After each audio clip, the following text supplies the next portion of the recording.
Hi guys, you are watching pharmacist Taiyab official YouTube channel and I am pharmacist Taiyab. आप देख रहे हैं जी फिजिकल फार्मेसी लेक्चर सीरीज। अल्हम्दुलिल्लाह 10 लेक्चर अपलोड हो चुके हैं, लिस्ट आपके सामने है। अगर आपका कोई लेक्चर मिस हो गया तो जाके प्ले लिस्ट के अंदर से देख सकते हैं। आज हम लेक्चर 11 की तरफ चलते हैं। इसका नाम है जी सोलबलाइजेशन। सो आज हम पढ़ेंगे व्हाट इज सोल्यूशन और उसकी टाइप्स क्या है, फिर सोलबिलिटी क्या होती है, फिर नेक्स्ट देखेंगे कि सॉल्वेंट और सोल्यूट का इंटरेक्शन क्या होता है, या ये इंटरेक्शन क्या हमें सोलबिलिटी में पढ़ना चाहिए क्योंकि उसको इफेक्ट करता है या नहीं करता। नेक्स्ट देखेंगे कि गैस लिक्विड के अंदर कैसे सोलबल होती है, लिक्विड लिक्विड के अंदर कैसे सोलबल होता है, सॉलिड लिक्विड के अंदर कैसे सोलबल होता है। नेक्स्ट हम देखेंगे जी सोलबिलिटी कर्व को देखेंगे और फिर एंड पे सोलबिलिटी एक्सप्रेशन को देखेंगे कि किस तरह हम जो है वो सोलबिलिटी एक्सप्रेस करते हैं। तो आए अल्लाह के नाम से शुरू करते हैं जी। सोल्यूशन क्या है पहले पढ़ा के आ चुका हूँ, दोबारा पढ़ा रहा हूँ। Is the mixture of two or more component that form a homogeneous mixture. Homogeneous mixture का मतलब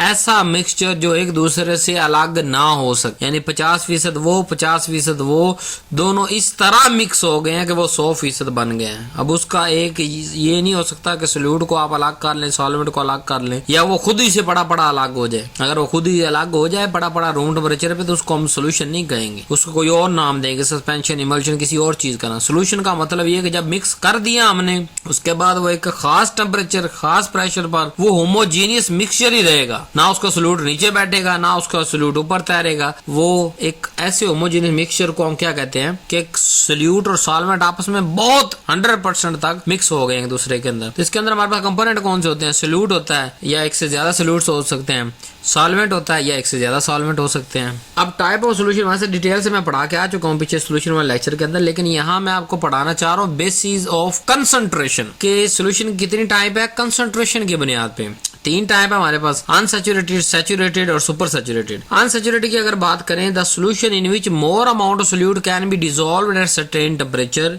इज कॉल्ड अनसैचुरेटेड। अनसैचुरेटेड मतलब अभी सैचुरेट नहीं हुआ, यानी एक खास टेम्परेचर एक खास प्रेशर पर और मिकदार सोल्यूट की ऐड हो सकती है। उसके अंदर टेम्परेचर और प्रेशर चेंज नहीं कर रहे। हमारे पास एक बीकर के अंदर सोल्यूट सॉल्वेंट के अंदर मिक्स हुआ पड़ा है खास अमाउंट। हाँ, अगर उस सोल्यूशन के अंदर और सोल्यूट इसी टेम्परेचर इसी प्रेशर पर हल हो सकता है तो उसे कहेंगे अनसैचुरेटेड। के भी अनसैचुरेटेड है, इसके अंदर और मिक्स हो सकता है, या सब सैचुरेटेड भी कहते हैं। और इसी तरह सैचुरेटेड क्या है कि अगर एक खास टेम्परेचर खास प्रेशर यानी रूम टेम्परेचर या रूम प्रेशर पर एटमॉस्फेरिक प्रेशर पर और सॉल्वेंट ऐड ना हो, ऐसी जब कंडीशन आ जाए तो उसको हम क्या कहेंगे? सैचुरेटेड सोल्यूशन के और इसके अंदर सोल्यूट की मिकदार ऐड नहीं हो सकती। Saturated solution is a solution in which the dissolved and undissolved solute are in equilibrium. कि जो सोल्यूट है, यानी कि मिसाल लेट्स सपोज हमने 10 मिलीग्राम डाला वो हल हो गया, 10 और डाल दिया हल हो गया, 10 और डाल दिया हल हो गया, 30 मिलीग्राम हल हो गया। फिर जब 10 और डाला तो वो हल नहीं हुआ, हमने टेम्परेचर प्रेशर तो बढ़ाना ही नहीं है ना कम करना है। तो ऐसी कंडीशन को हम क्या कहेंगे? सैचुरेशन कंडीशन के और ज्यादा सोल्यूट इसके अंदर सॉल्वेंट के अंदर ऐड नहीं हो सकता। सुपर सैचुरेटेड सोल्यूशन क्या होता है जी? When more amount of solute dissolve in saturated solution by increasing the temperature then the resultant solution is super saturated. Saturated हमारे पास क्या था कि हमने एक खास अमाउंट ऑफ सोल्यूट ऐड कर दिए सॉल्वेंट के अंदर, उसके बाद उस टेम्परेचर प्रेशर पे और सोल्यूट ऐड नहीं हो सकता, उसके अंदर हल नहीं हो सकता, सोल्यूशन और नहीं बन सकता। लेकिन लेट्स सपोज अगर उसका टेम्परेचर बढ़ा दे तो और सोल्यूट ऐड हो जाएगा। वो जो और सोल्यूट ऐड होगा और उसकी फिर एक लिमिट आएगी। जैसे मिसाल हमने 20 से 25 डिग्री टेम्परेचर कर दिया, 25 से 35 कर दिया, 35 से 45 कर दिया। अब 45 डिग्री पर जितना सोल्यूट हल हो चुका है, हालांकि वो पहले 20 पे सैचुरेटेड था, जब टेम्परेचर बढ़ाया हमने तो उसमें और सोल्यूट ऐड हो गया, तो वो क्या आ गया? Super saturated. के सैचुरेशन से भी अगले लेवल पे हम आ चुके हैं, इसके अंदर और मजीद टेम्परेचर बढ़ाने से और सोल्यूट ऐड नहीं होगा। तो अनसैचुरेटेड कि जिसके अंदर और सोल्यूट ऐड हो सकता है, डिसॉल्व हो सकता है। सैचुरेटेड एक खास टेम्परेचर प्रेशर पे और सोल्यूट ऐड नहीं हो सकता, हल नहीं हो सकता, डिसॉल्व नहीं हो सकता।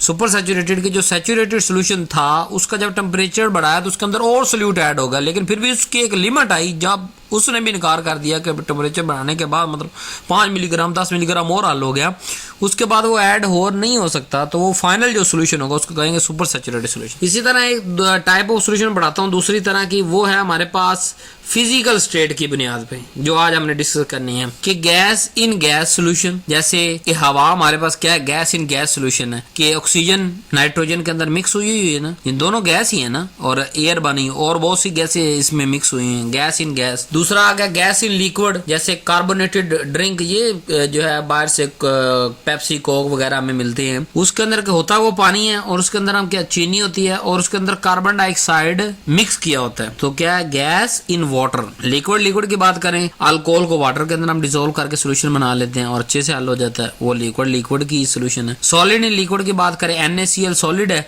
इसको जब वाटर के अंदर बनाते हैं जिसे सलाइन वाटर कहते हैं, NaCl in water saline water, तो इस सोल्यूशन को क्या कहेंगे, solid in liquid solution. Solid की अलॉयज जो हैं, डिफरेंट मेटल जो एक दूसरे के अंदर मिक्स हुए होते हैं, अलॉय होते हैं ना, फिर उनको हमें खास टेम्परेचर पे ले जाके हर मेटल को अलग अलग करते हैं, तो जो वो अलॉय नेचुरली पाए जाते हैं वो क्या है, सॉलिड इन सॉलिड सोल्यूशन है हमारे पास, एक दूसरे के अंदर मिक्स हुए हैं। अब यहाँ 5 टाइप पढ़ने के बाद आपको सबसे अहम जो जानना जरूरी है कि जो सॉलिड इन लिक्विड यानी चौथी जो टाइप है, ये बहुत इंपॉर्टेंट है फार्मेसी के अंदर, हम इसी सोल्यूशन को बार बात करेंगे, बाकी सारी तो सिर्फ एज ए केमिस्ट्री समझने के लिए आपको बता दी, लेकिन सॉलिड इन लिक्विड जो सोल्यूशन होता है ये सबसे अहम है। क्यों? हमारी पूरी बॉडी क्या है, बॉडी फ्लूइड है, पानी है हमारी पूरी बॉडी के अंदर, और हम जो ड्रग लेते हैं बाहर से वो सॉलिड होती है, ठीक है, वो सॉलिड क्या हो रही है, पूरी ब्लड जो है बॉडी फ्लूइड के अंदर मिक्स हो रही होती है, तो ये फिनोमेना हमें फार्मेसी के अंदर बहुत ज्यादा पढ़ते हैं और इस सॉलिड इन लिक्विड के बारे में डिटेल से पढ़ेंगे। नेक्स्ट सोलबिलिटी की तारीफ देखते हैं जी। सोलबिलिटी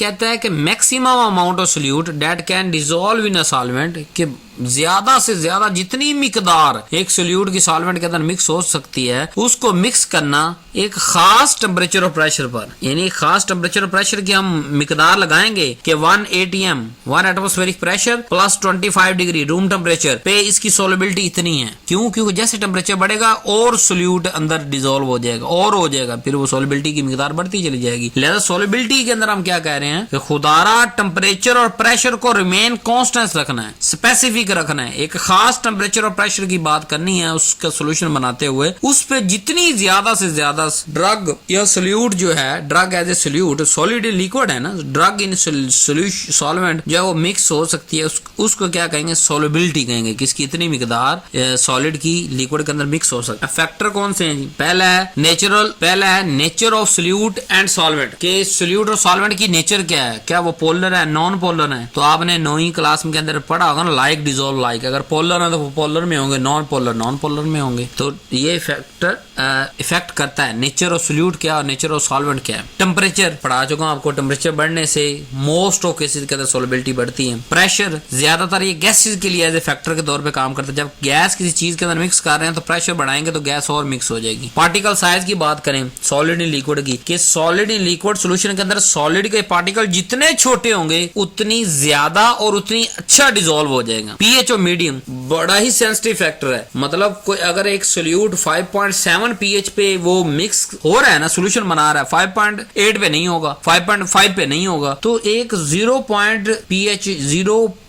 समथिंग पीएच चेंज होने पे सोलबिलिटी बदल जाती है। तो सोलबिलिटी उस मीडियम की, उस सॉल्वेंट की जो सोल्यूशन बन रहा है फाइनल, उसकी अगर पीएच रिमेन सेम रहनी चाहिए। इसका प्रैक्टिकल नोट क्या है जी, वीकली एसिडिक और वीकली बेसिक ड्रग ये बड़ी ड्रामेटिकली चेंज होती है सोलबिलिटी इनकी पीएच की बेस पे। जो वीक एसिड और वीक बेस, हम यही मेडिसिन बनाने के लिए भी ज्यादातर वीकली एसिडिक और वीक बेसिक ड्रग यूज करते हैं। तो लिहाजा मैं क्या पढ़ा रहा हूँ कि बानिस्बत स्ट्रॉन्ग एसिड स्ट्रॉन्ग बेस के वीक एसिड वीक बेस की पीएच 0 समथिंग चेंज होगी तो उसकी जो है वो सोलबिलिटी बेड़ा गर्क हो जाएगा, सोल्यूशन नहीं बनेगा या बन जाएगा एक्यूरेट, तो ड्रामेटिकल चेंज होती है। लिहाजा सॉलिड इन लिक्विड जब सोल्यूशन बना रहे होंगे हम, उसके अंदर वीकली एसिडिक और वीकली बेसिक ड्रग ड्रग का सोल्यूशन बना रहे होंगे तो उसको क्या करना है, उसकी पीएच को मॉनिटर करना है, रिमेन सेम रखना है, रिमेन कांस्टेंट रखना है कि जो फार्मूलेशन बनाएंगे, जो हम फार्मास्यूटिक की प्रोडक्ट बनाएंगे, फैक्ट्री से लेकर डिस्ट्रीब्यूशन तक, डिस्ट्रीब्यूशन से लेकर रिटेल तक, रिटेल से लेकर जो साल 1.5 साल उसकी एक्सपायरी है, पेशेंट के यूज तक उसकी पीएच चेंज ना हो,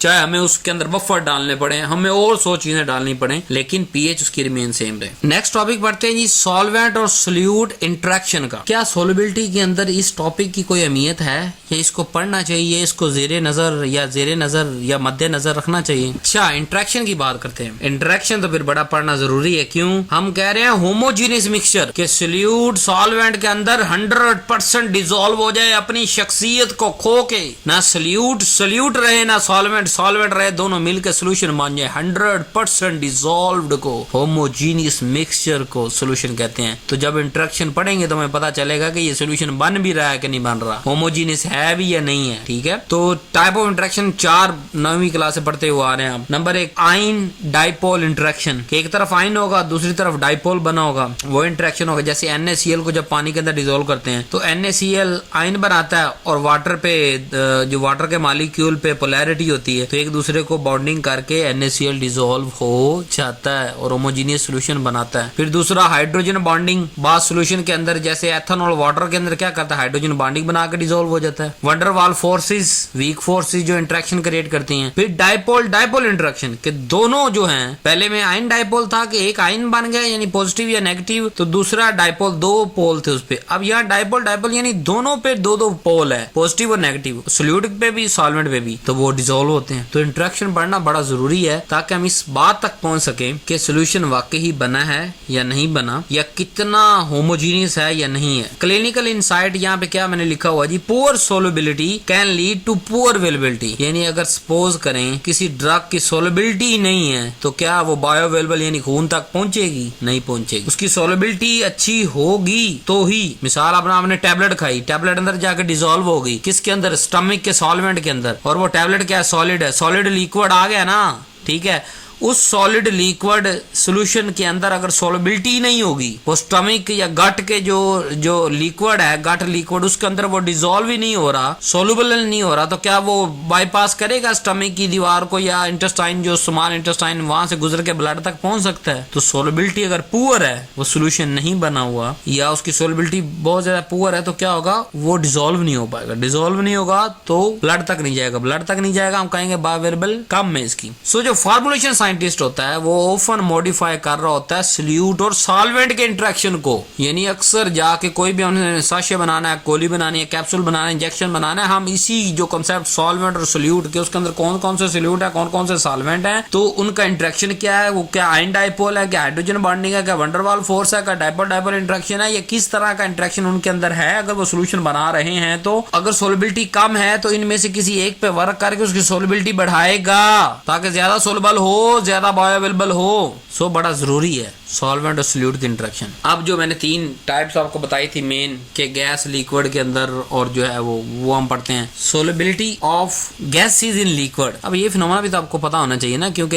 ये भी कहीं ना कहीं काम आएंगे। पढ़ना हमने मेन सॉलिड और लिक्विड है, लेकिन फर्स्ट ईयर का लेक्चर है, इसके अंदर इंट्रोडक्शन आप पढ़ ले जरा। गैस कैसे सोल्युबल होती है जी लिक्विड के अंदर? हेनरी लॉ को फॉलो करती है जिसकी solubility. What is the Henry law? At constant temperature हमने फिक्स कर दिया 25 degree, 45 degree, 55 degree, 105 degree, the amount of gas dissolved, जितनी अमाउंट गैस की डिसॉल्व होगी वो डायरेक्टली प्रोपोर्शन है प्रेशर के, कि जितना प्रेशर बढ़ाते जाएंगे उतनी उसकी गैस की अमाउंट डिसॉल्व होती चली जाएगी। अगर प्रेशर डबल कर देंगे तो double amount of gas dissolve हो जाएगी। मतलब पहले 1 लीटर डिसॉल्व थी, हमने प्रेशर मतलब 1 atm था 1 एटमॉस्फेरिक प्रेशर, हमने 2 एटमॉस्फेरिक प्रेशर कर दिया, प्रेशर डबल किया तो ये डायरेक्टली प्रोपोर्शन है। अगर प्रेशर डबल किया तो वहां 2 लीटर डिसॉल्व हो जाएगी gas. So this is called Henry law, जिसको जो है सोल्युबिलिटी फॉलो करती है। गैस लिक्विड के अंदर किस तरह डिसॉल्व होगी कि खास टेम्परेचर पे प्रेशर जब बढ़ेगा या कम होगा तो वो बिल्कुल बढ़ेगा तो सोल्युबिलिटी बढ़ जाएगी,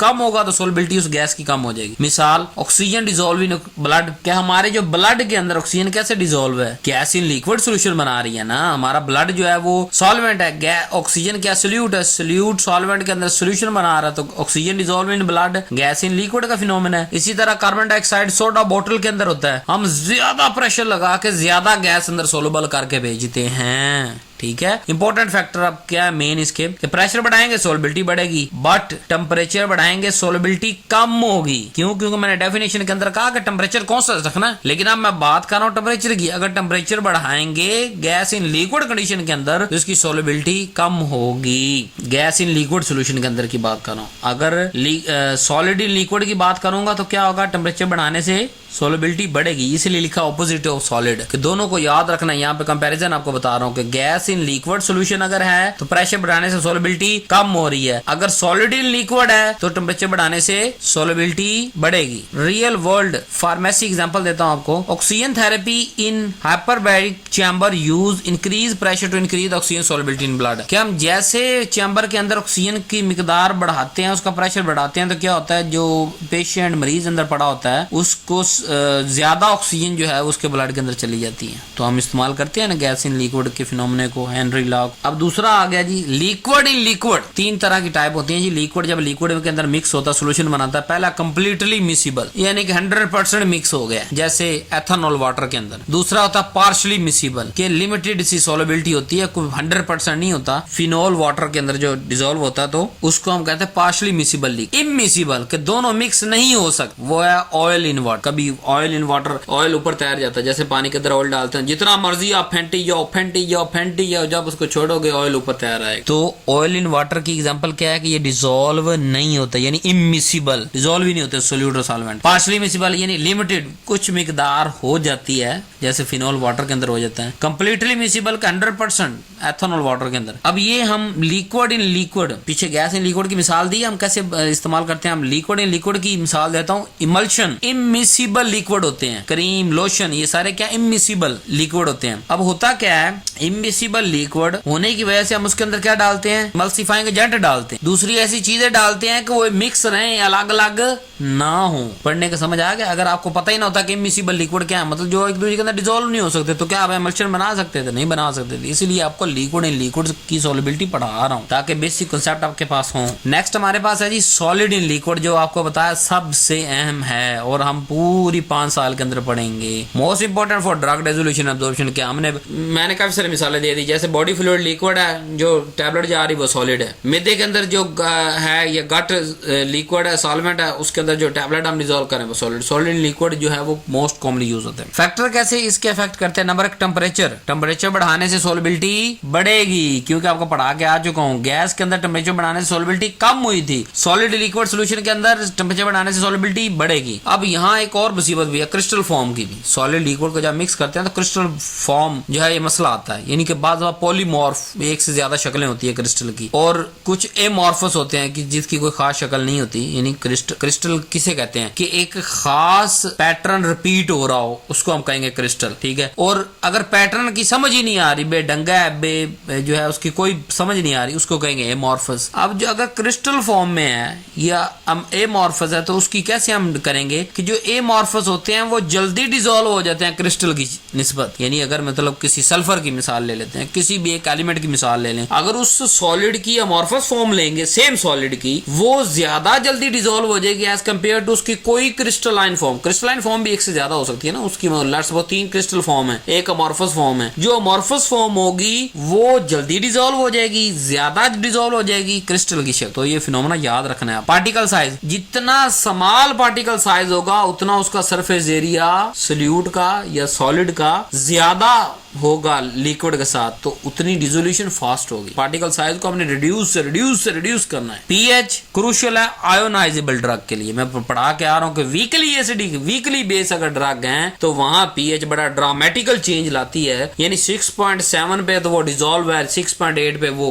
कंप्लीटली इनडिसॉल्व। मिसाल दे रहा हूं आपको, 6.5 पे नहीं डिसॉल्व जी। फार्मास्यूटिक्स के अंदर साल्ट जब हम बनाते हैं सोलबिलिटी बढ़ाने के लिए, जैसे मिसाल डिक्लोफेनिक सोडियम है, डिक्लोफेनिक फ्री एसिड, अगर एक डिक्लोफेनिक फ्री एसिड लेते हैं वो कम डिसॉल्व होगा एज कंपेयर टू जब उसका डिक्लोफेनिक सोडियम साल्ट बना लिया हमने। अब ये हमें अकल समझ बूझ कहां से आई कि यार इसका साल्ट बना लें। हमें ये इस बात से समझ आई जब हमने सॉलिड इन लिक्विड का फिनोमेना पढ़ा कि लाइक डिसॉल्व लाइक। अगर इसके सोडियम साथ आयन लगा देंगे तो ये क्या हो जाएगा, आयन बन जाएगा ना सोडियम। वो तो फ्री एसिड था। सोडियम डिक्लोफेनिक सोडियम, क्या सोडियम पे भी चार्ज है, ठीक है, पर पॉजिटिव चार्ज है सोडियम पे, और वाटर के अंदर भी आपको कहा डाईपोल होते हैं, दो पोल होते हैं, H पे पॉजिटिव होता है, OH पे नेगेटिव, ठीक है, पार्शियल सा चार्ज होता है। तो वो क्या होगा कि वाटर के अंदर अगर डिक्लोफेनिक फ्री एसिड डालेंगे वो कम डिसॉल्व होगा as compare to diclofenac sodium salt के, वो ये ज्यादा अच्छा डिसॉल्व हो जाएगा और होमोजेनियस मिक्सचर बनाएगा। इसी तरह जो सर्फेक्टेंट होते हैं are use to dissolve the hydrophobic drug, कि ऐसी हाइड्रोफोबिक ड्रग कौन सी होती है जो वाटर हेटिंग होते हैं, जो पानी के अंदर हल नहीं हो सकती जी, उसे कहते हैं हाइड्रोफोबिक। ये पानी से डरती हैं जी, ठीक है, यानी उसके अंदर हल नहीं होती ना, हाइड्रोफोबिक कह दिया। अब वहां सर्फेक्टेंट डालते हैं। सर्फेक्टेंट क्या करते हैं कि जो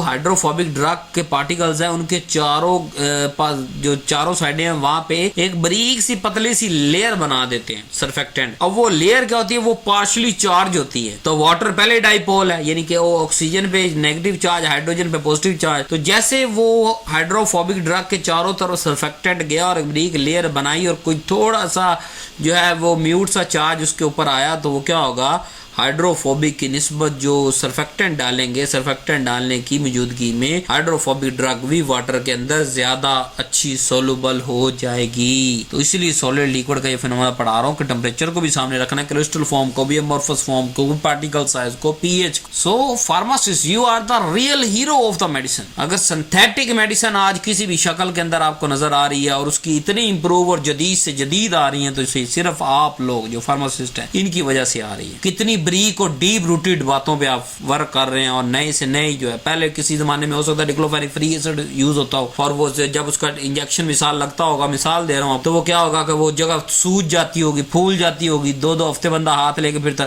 अब जैसे ही हमने उसका साल्ट बना दिया, वो मैदे पे भी उसका असर खत्म हो गया, कोई एसिडिटी नहीं। अगर इंजेक्शन लगाने तब भी उसका मसला नहीं, सॉल्वेंट लेना आसान हो गया जी हमें। तो you are the super hero of the drug. दिल लगाएं अपना पढ़ाई के अंदर, अभी तो आपका फर्स्ट ईयर है, 5 साल आपने खपना है। तो इतनी छोटी छोटी बातें हम यहाँ पढ़ रहे हैं, तो आगे जब क्या होगी, बातें कमाल की बातें होंगी।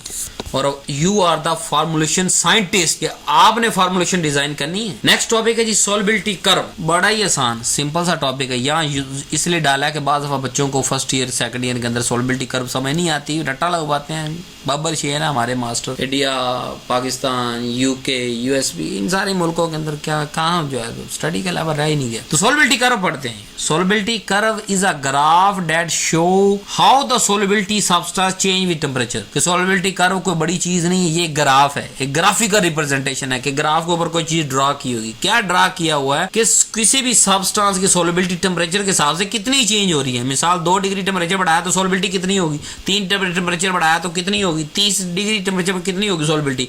ये चीज आज हम ग्राफ पे बना देंगे, उसको क्या कहेंगे, सॉल्युबिलिटी कर्व कह देंगे। अब जब ग्राफ की बात की तो 2 आएंगे, एक एक्स एक्सिस होगा, एक वाई एक्सिस होगा। एक्स एक्सिस पे आपने जो है वो टेम्परेचर रखना है और वाई एक्सिस पे आपने सॉल्युबिलिटी रखनी है। यूजुअली ग्राम ऑफ सोल्यूट पर 100 ग्राम ऑफ सॉल्वेंट। ये बात बड़ी याद रखिए, ये आपको भूल ना जाए कि वाई एक्सिस पे जो सॉल्युबिलिटी आप रख रहे हैं ना, वो हमें कितने ग्राम सोल्यूट बता रहा है, 100 ग्राम सॉल्वेंट के अंदर कितना सोल्यूट डिसॉल्व हो रहा है वो उस मिकदार को बता रहा है। यानी यहाँ सॉल्वेंट की मिकदार हमने वाई एक्सिस पे फिक्स कर दी कि 100 ग्राम ऑफ सॉल्वेंट के अंदर 1 डिग्री पे कितना सोल्यूट है, 2 डिग्री पे कितना है, 3 डिग्री पे कितना डिसॉल्व, 4 डिग्री पे कितना, 100 डिग्री पे कितना, 200 डिग्री पे कितना डिसॉल्व हो रहा है। तो सॉल्वेंट की अमाउंट हमने फिक्स रखी है ताकि सॉल्युबिलिटी को डिफाइन कर सकें। एक और तरीके से अगर इसकी तारीफ करें, सॉल्युबिलिटी कर्व टेल अस, हमें क्या बताती है, how much solute can dissolve in solvent at different temperature. के मुख्तलिफ टेम्परेचरों पर सॉल्वेंट के अंदर सोल्यूट कितनी कितनी मिकदार पे सोलुबल है। इस डेटे को हम सॉल्युबिलिटी कर्व कहते हैं। जरूरी क्यों है जी, फार्मेसी के अंदर आपको क्यों पढ़ा रहा हूं या इतना पुराना टॉपिक क्यों उठा के लाया हूं, सुने। Help understand the drug dissolution behaviour eight body temperature. कि जरूरी नहीं कि जो लैब के अंदर टेम्परेचर है वही हमारा बॉडी का टेम्परेचर हो। तो जब हमें एक से ज्यादा टेम्परेचर पे डीलिंग करनी है तो हम उसका ग्राफ बना के देखेंगे कि बॉडी के अंदर जब जाएगा, बॉडी का टेम्परेचर क्या है 37, रूम टेम्परेचर क्या था 25। तो रूम टेम्परेचर वाली मेडिसिन बनने वाली 37 पे काम करेगी? नहीं करेगी। हमें 37 के हिसाब से चलना है कि बॉडी का टेम्परेचर 37 रहना, सर्दियों या गर्मियों। तो बिहेवियर चेक करना है कि 37 पे जाके ये ना हो कि इसकी सॉल्युबिलिटी बहुत ज्यादा हो जाए। ठीक है। Number 2, used in formulation to select the right form of of salt, polymorph and solvent, कि इस इंफॉर्मेशन, इस सॉल्युबिलिटी कर्व की जो मिकदार है 100 ग्राम के अंदर कितने सोल्यूट डिसॉल्व हो रहा है 100 ग्राम वो सॉल्वेंट के अंदर, इसको हम यूज करते हैं कि इसकी कौन सी लेनी है, इसका साल्ट बनाना है, इसका पॉलीमॉर्फ इस्तेमाल करना है, इसका सॉल्वेंट कौन सा यूज करना है। Help to avoid the precipitation in injection, कि जब इंजेक्शन बना के मार्केट के अंदर भेज दिया वो क्रिस्टल क्लियर होना चाहिए, उसके अंदर कोई जर्रात नहीं होने चाहिए। अगर उसके अंदर नीचे जर्रात मौजूद है तो ये हमारी फॉर्मुलेशन का फेलियर है और कोई नहीं लगवाएगा उसको, स्पेशल और आईवी फ्लूइड भी कोई भी नहीं लगवाएगा। क्रिस्टल क्लियर होने चाहिए, यानी सोलबिलिटी इस अंदाज तक होनी चाहिए कि वो 1 साल 2 साल स्टोर रहने के बावजूद भी आईवी फ्लूइड हो या कोई भी इंजेक्शन हो उसमें से कोई भी प्रेसिपिटेशन ना बने, ताकि हमारी फॉर्मुलेशन फेलियर ये ना बिके ही ना, हम इंजेक्शन बना तो रहे हैं बिके ही ना वो। Next, useful in recrystallization and purification of drug, के बाज दफा हमने ड्रग को रिक्रिस्टल करना होता है, बाज दफा हमने ड्रग को प्योरीफाई करना होता है, तो उसके लिए भी सोलबिलिटी का इल्म होना जरूरी है कि कितनी मिकदार तक जाएंगे तो क्रिस्टल अपनी फॉर्म बदल देगा, किस टेम्परेचर पे जाएंगे तो ये क्रिस्टल अपनी मिकदार अपनी जो है वो S8 से S6 हो गया, S6 से S8 हो गया, या किस हद पे ये ड्रग प्योरीफाई किस टेम्परेचर पे हमें मिलती है, तो ये बड़ा जरूरी है ये सोलबिलिटी कर्व। अब इसको रीड कैसे करना है जी, एक टेम्परेचर लें, जैसे हमने 40 डिग्री ले लिया और वर्टिकल मूव करें कर्व के ऊपर, फ्रॉम कर्व मूव हॉरिजॉन्टल, उस कर्व से फिर हॉरिजॉन्टल मूव करें टू द सोलबिलिटी वैल्यू, कि एक टेम्परेचर पे जाएं, इस टेम्परेचर यानी एक्स एक्सिस से तरफ से वर्टिकल ऊपर जाएं और फिर वहां से हॉरिजॉन्टल लाइन ड्रा करें, जो पॉइंट आएगा उस पॉइंट पे हमें पता चल जाएगा कि 40 डिग्री पे कितनी सोलबिलिटी है जी। This tell how many gram of dissolve at temperature, उस डेट टेम्परेचर पे कितना हो रहा है ग्राम, तो गर्म पढ़ना कोई औखा नहीं मेरा ख्याल है। एक्स एक्सिस पे जहां पे भी आपने टेम्परेचर नोट करना है, मतलब 40 डिग्री पे करना है, तो 40 डिग्री जहां पे लिखा हुआ ग्राफ के ऊपर उसको वर्टिकल जाना है, उससे बिल्कुल ऊपर जाना है, ऊपर जाएंगे कर्व आ जाएगी, जहां कर्व मैच कर रही है उस कर्व नीचे वाली जो वर्टिकल लाइन आ रही है वो जैसे ही कर्व के साथ टच करेगी वहां से हमने हॉरिजॉन्टल हो जाना है वाई एक्सिस की तरफ, और वाई एक्सिस पे जो वैल्यू आ रही है 5 10 15 20 वो सोलबिलिटी है हमारे कितने ग्राम सोल्यूट सोलबल हो रहा है। तो आप ये देख सकते हैं कि 30 डिग्री पे कितना, 60 डिग्री पे कितना है। आगे चलते हैं, ये सोलबिलिटी कर्व आ गई, नीचे टेम्परेचर ले लिया हमने, बाएं से दाएं जाएंगे तो टेम्परेचर बढ़ रहा है, दाएं से बाएं आएंगे टेम्परेचर कम हो रहा है, ऊपर जाएंगे सोलबिलिटी ज्यादा मिकदार सोलबिलिटी हो रही है, ठीक है, यानी कि सोल्यूट ज्यादा मिकदार के अंदर सोलबल हो रहे हैं, but in 100 gram of solvent, या सॉल्वेंट मैंने वाटर लिख दिया, ठीक है, तो सोल्यूट की ग्राम सोलबिलिटी पता चलेगी। लेट्स सपोज पहले चले हमने क्या किया, वर्टिकल गए, वहां से हमें हॉरिजॉन्टल गए, हमें पता चल गया यहाँ पे। अब की फीचर क्या है सोलबिलिटी कर्व के, जो अपवर्ड कर्व है मोस्ट ऑफ सॉलिड की अपवर्ड कर्व आती है जी, कि solubility increase as the temperature increase. For example sugar या पोटेशियम नाइट्रेट वाटर के अंदर डालते हैं और जो है वो जब हम यानी many drug dissolve better in warm water than cold, इसी तरह शुगर या पोटेशियम नाइट्रेट जब वाटर में डालते हैं टेम्परेचर बढ़ाने से सोलबिलिटी इनकी बढ़ती है, ठीक है, और इसी तरह थोड़ा सा नीम गर्म पानी होगा तो उसके अंदर ड्रग ज्यादा अच्छी डिसॉल्व हो जाती है। एक आती है डाउनवर्ड कर्व जो कि गैसेस के लिए आती है, कि सोलबिलिटी कम होती है टेम्परेचर के साथ, जैसे कार्बोनेटेड कार्बन डाइऑक्साइड वाटर के अंदर हम करते हैं। अब इसका क्या है कि warming blood reduce the gas solubility, कि जितनी बॉडी का टेम्परेचर बढ़ता जाएगा उतने उसको ऑक्सीजन कम मिलेगी, ठीक है। Can cause the gas bubbles, कि जितना उसका टेम्परेचर इंक्रीज होता जाएगा ना बॉडी का उतनी उसकी जो है गैस सोलबिलिटी कम होती चली जाएगी, उतनी ऑक्सीजन कम उसको मिल रही है। तीसरा शार्प राइज कर्व आती है, तो इसका क्या मतलब है कि वो जो पार्टिकल शार्प राइज कर्व आ रही है हाईली सेंसिटिव है, जैसे टेम्परेचर चेंज हुआ फौरन से उसकी सोलबिलिटी बहुत ज्यादा बढ़ गई, जैसे KNO3 रैपिड सोलबिलिटी इंक्रीज होता है एक माड़े से टेम्परेचर चेंज होने से। तो ये 3 तरह कर्व आपने याद रखनी है, अपवर्ड कर्व, डाउनवर्ड कर्व और जो है वो शार्प कर्व। अब ये जो मैंने आपको पिक्चर दिखाई थी उसको आप डिस्कस करते हैं कि सैचुरेटेड, अनसैचुरेटेड और सुपर सैचुरेटेड जोन कहाँ पे हमें मिलेंगे। सोलबिलिटी कर्व के ऊपर 3 जोन होते हैं, एक होता है सैचुरेटेड, एक होता है अनसैचुरेटेड, एक होता है सुपर सैचुरेटेड। कर्व पे जाके जो पॉइंट मैच करता है ना दोनों तरफ से, टेम्परेचर और सोलबिलिटी का एक ही कोई पॉइंट आएगा जहां से नीचे से टेम्परेचर से हम वर्टिकल ऊपर जाएंगे और हॉरिजॉन्टल टच करेंगे तो वो एक मेन पॉइंट जो कर्व पे दरमियान में आएगा वो जो है ऑन द कर्व पे जो पॉइंट आ रहा है वहां मैक्सिमम सोल्यूट क्या है, सोलबल है। और जो बिलो कर्व के नीचे उसका उस कर्व से नीचे जो पॉइंट अगर टच करेंगे मतलब सोलबिलिटी उधर, मतलब हमें सोलबिलिटी का डाटा भी तो पता है ना 40 पे इतने ग्राम है मतलब, तो जब वो हॉरिजॉन्टल से वर्टिकल की तरफ आएंगे और वो पॉइंट जो है वो कर्व से नीचे है तो इसका मतलब क्या है कि वो अभी अनसैचुरेटेड सोल्यूशन है। और अगर वो कर्व से पॉइंट ऊपर निकल गया है तो उसका क्या मतलब है, वो सुपर सैचुरेटेड है कि more solute is dissolve than normal possible. तो ये अनस्टेबल होता है, crystal can be crystal, suddenly crystallize भी हो सकता है, वो यानी ज्यादा सोलबल होगा ना सुपर सैचुरेटेड फॉर्म के अंदर जाके वो फिर क्रिस्टल की तरफ चला जाता है। तो 3 पॉइंट होते हैं, दोबारा रिवाइज करवा देता हूँ। एक मैंने दरमियान में आपको दिखाया point,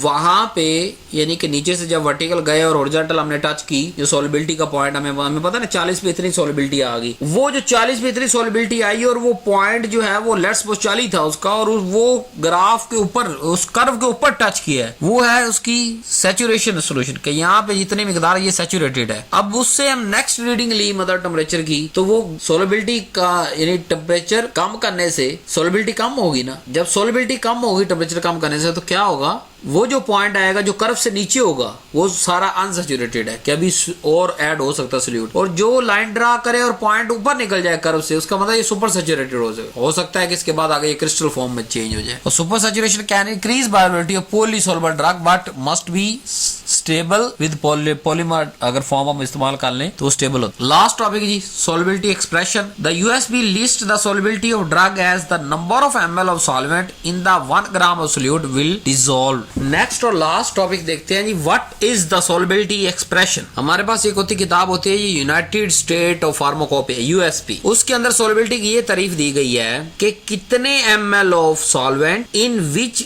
1 gram of solute can dissolve. कि सोल्यूट हमने मिक्स रखा है और जो है ना वो सोल्यूट हमने फिक्स रख दिया है कि 1 ग्राम सोल्यूट डिसॉल्व करना है हमने, वो कितने ml ऑफ सॉल्वेंट के अंदर डिसॉल्व हो रहा है, उस बुनियाद पे हम कहेंगे 1 पार्ट डिसॉल्व हो रहा है, 2 पार्ट, 3 पार्ट हो रहा है, 4 पार्ट हो रहा है। 1 ग्राम ऑफ सोल्यूट के अंदर इतने पार्ट ऑफ सॉल्वेंट जो है वो डिसॉल्व हो रहे हैं और सोल्यूशन बना रहे हैं, उसको वो सोलिबिलिटी का नाम देंगे। जैसे 1 gram of boric acid dissolve in 18 ml of water and 4 ml of glycerin. कि 1 ग्राम बोरिक एसिड का 1 ग्राम ही है, अगर हम उसको वाटर के अंदर मिक्स करेंगे तो वो 18 ml पानी तक, मतलब पहले 5 ml डाला, फिर 5 ml और डाला, फिर 5 ml और डाला, जब 18 ml वाटर पूरा हो गया, वो सारा 1 ग्राम उसके अंदर डिसॉल्व 100% हो गया। जबकि उसी निस्बत वही 1 ग्राम बोरिक एसिड लिया, सिर्फ 4 ml ग्लिसरीन के अंदर वो सारा मिक्स हो जाता। ठीक है, समझ आई कि सोल्यूट की मिकदार हमने फिक्स रख दी कि 1 ग्राम ऑफ सोल्यूट हमने डिसॉल्व करना है। हम सॉल्वेंट का मालूम कर रहे हैं कि कितने ml ऑफ सॉल्वेंट है, वाटर की शक्ल में वो 18 ml है बोरिक एसिड की कंडीशन में, और अगर उसे ग्लिसरीन में करे तो 4 ml में है। सारे का सारा 1 ग्राम जो है वो 18 ml में हुआ और वहां 1 का 1 ग्राम 4 ml ग्लिसरीन में हो गया। तो